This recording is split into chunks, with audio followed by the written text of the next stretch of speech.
Thanks to cutting-edge video game technology, we can simulate what would happen if Bernie Sanders became the President of the United States. By enacting his policy ideas on a simulation of the United States, we can see what could have been, like looking into a parallel universe.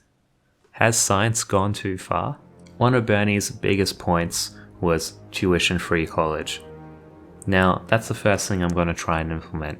There isn't a policy to directly address this in Democracy 3, so I'm just going to have to implement the maximum amount of university grants. It isn't tuition-free college, but it's pretty cheap college, which is in the vein of the idea. Next thing, we're going to increase the funding to the state health service, implementing essentially universal healthcare, and hence making America great again. And it's as easy as that. The capitalist demographic, however, does not approve.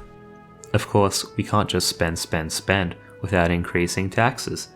As this is a serious political playthrough, we're going to implement some of the taxes that Bernie mentioned, most of which were to do with wealth equality, the 1%, and carbon emissions. The big tax we're going to implement is a carbon tax. This is going to be a 20% carbon tax.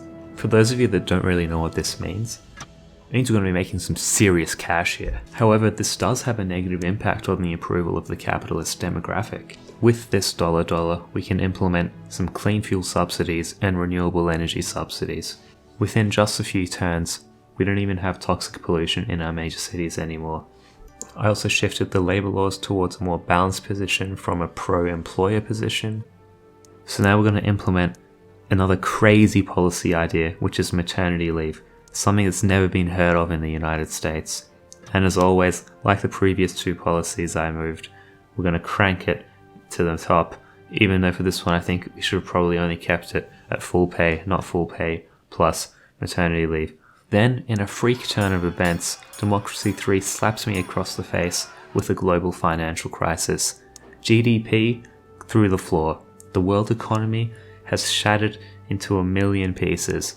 So we're no longer at a surplus, and this led me to my next reduction of spending, which is to reduce military spending by about 10% from overwhelming force to 10% less than overwhelming force, but still within the overwhelming force category. I think this is very much in line with what Bernie Sanders would have wanted.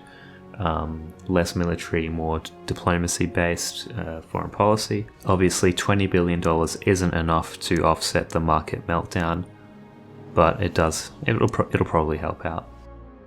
After several capitalist plots, we're finally at the next election. He comes up against, I don't know, the ghost of Donald Trump or something like that, and we win in a clean sweep. Every demographic, it's a landslide victory. Except the capitalists, I guess they don't approve.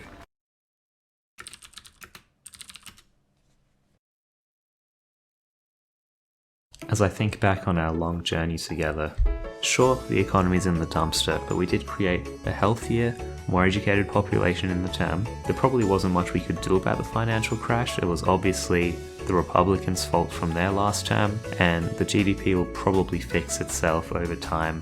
I think that's how economics works.